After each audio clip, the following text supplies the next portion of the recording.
Entonces el próximo paso aquí es calcular C, ¿sí? La capacitancia. Entonces, ¿cómo voy a hacer eso? Entonces, fíjense que nosotros ya sabemos cómo depende el voltaje de rizado con respecto a la capacitancia, ¿sí? Este voltaje de rizado ya lo conozco, yo lo definí, va a ser un voltio más o menos, ¿sí? Un voltio pico a pico. Conozco la frecuencia, esta es la frecuencia pues que del toma corriente que son 60 Hz, ¿sí? Y este 2 pues ustedes ya saben de dónde sale. Y esta IL, entonces ahí ya viene porque nosotros habíamos definido la corriente que pasa por la resistencia R, ¿sí? ¿Dónde estás? Vamos a verlo aquí.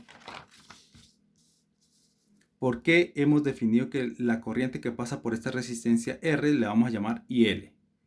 Porque ahora, en este caso, ¿sí? Esta IL pues va a ser reemplazada por la corriente que sale del condensador, ¿sí? Estos cálculos lo hicimos con corrientes que salen del condensador, del condensador para descargarse en alguna resistencia, ¿sí?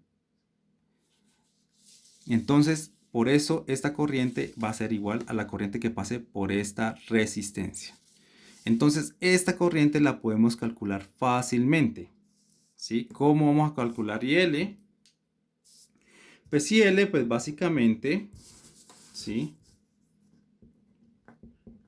Pues básicamente, pues como ya siempre lo hemos dicho, pues va siendo el voltaje que cae aquí menos el voltaje que cae acá. ¿Y cuál es el voltaje que cae aquí? Pues vamos a tomar un valor promedio, ¿sí?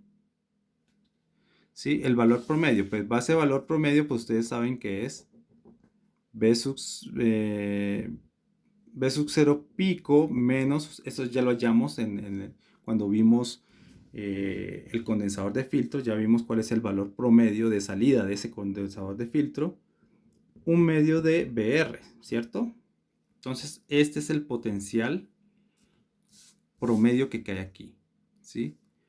Y tengo que restárselo con este potencial de acá. Acuérdense que la ley de Ohm me dice la diferencia de potencial sobre esta resistencia dividido esta resistencia me da la corriente IL.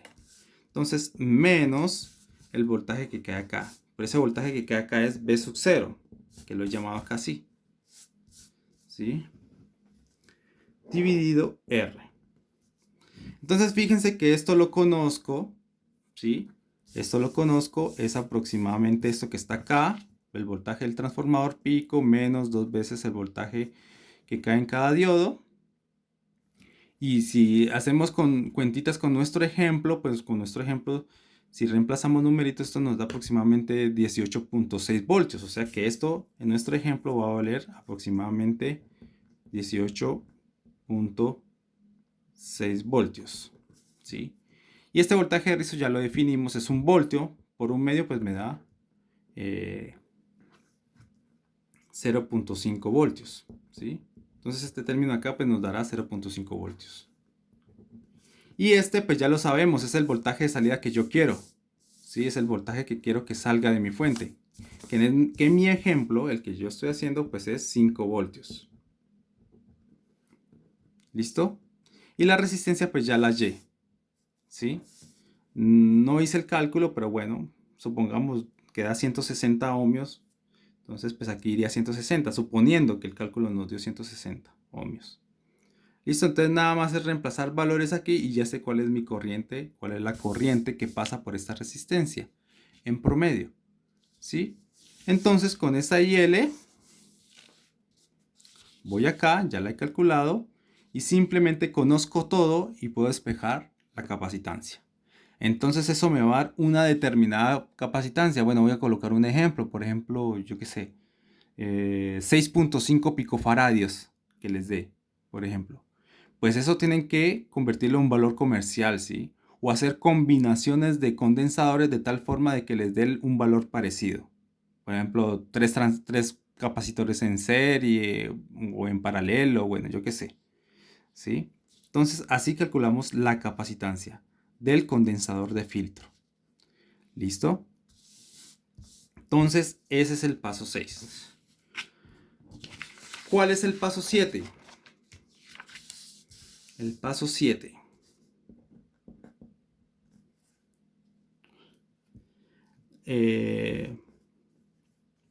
calcular ID máximo.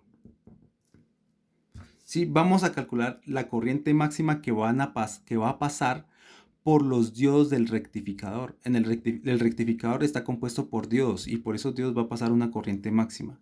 Entonces debo calcular esto. ¿Sí? ¿Cómo lo hacemos? Con la formulita. Por ejemplo, si es un rectificador de onda completa, entonces utilizo esta formulita. Conozco todo, incluso este lo acabamos de calcular. Entonces nada más es de reemplazar. Reemplazo valores y yo ya sé cuál es la corriente máxima que va a pasar por los diodos. Entonces, suponiendo que mi cálculo, suponiendo que esto me dé, por ejemplo, que me dé, yo qué sé, pongámosle 30 miliamperios. Suponiendo que esto me dé 30 miliamperios.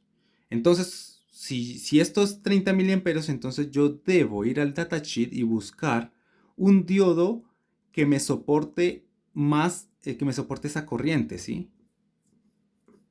Que soporte esa corriente, ¿sí? Por ejemplo, si esto vale 30 miliamperios, entonces yo voy a buscar un diodo que me soporte, que la corriente máxima que pueda soportar sea de 50 miliamperios. Así de esa forma yo aseguro de que esos diodos no se vayan a quemar. Entonces ese es el objetivo de este cálculo, ¿sí? Entonces esto es para comprar los diodos adecuados. Y esto debe ir a la par con ¿qué cosa? Con el voltaje VIP. ¿Se acuerdan del voltaje VIP?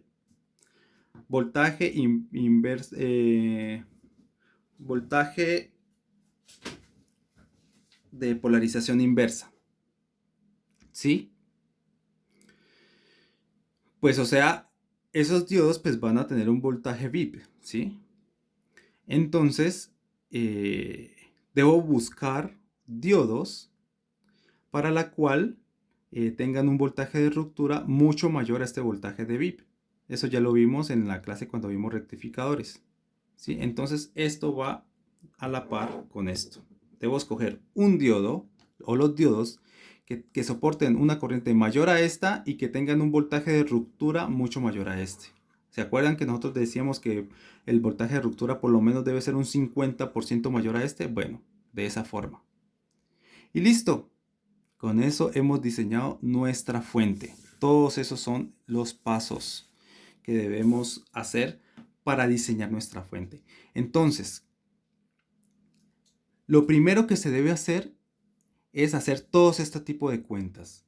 ¿Sí? Cuando nosotros tengamos todas estas cuentas, entonces nosotros ya sabemos más o menos cómo se va a comportar nuestro circuito. ¿Sí? Cómo se va a comportar nuestra fuente. ¿Listo?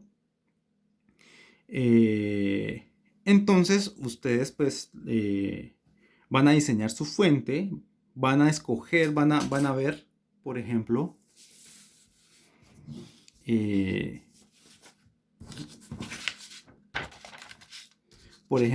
van a entregar, por ejemplo, su resistencia mínima de carga, ¿sí? Entonces ustedes a su fuente le van a conectar su resistencia mínima y tienen que verificar que más o menos le sale 5 voltios. Y otra de las pruebas que se deben hacer es que si ustedes conectan una resistencia menor a la resistencia mínima que ustedes diseñaron, por ejemplo, en este caso, en mi ejemplo, pues si yo conecto, por ejemplo, una resistencia de 10 ohmios, pues entonces lo que va a pasar es que la salida de voltaje de mi fuente, pues ya no va a ser 5 voltios, sino que se va a reducir, por ejemplo, a 2 voltios, por ejemplo, por decirlo, ¿sí? Entonces, esas cositas se deben comprobar. ¿Qué más se debe comprobar con su fuente? Que si yo le coloco una resistencia mayor a la resistencia mínima, pues entonces el voltaje no debe diferir mucho de 5 voltios, ¿sí? No debe cambiar mucho. Por ahí cambiará en una décima de voltio, ¿sí? Por ejemplo, si yo le cambio 50 por una resistencia de 500 ohmios, por ejemplo, pues este voltaje de salida no debe cambiar mucho, ¿sí? Son cosas que ustedes deben presentar eh, sobre el funcionamiento de su fuente. ¿Listo?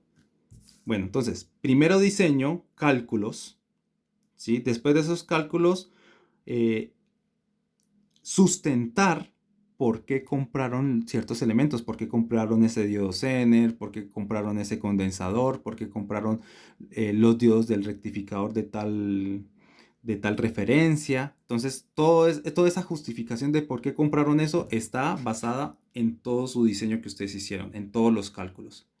¿Listo? Todo eso debe estar sustentado en su exposición de su fuente de voltaje.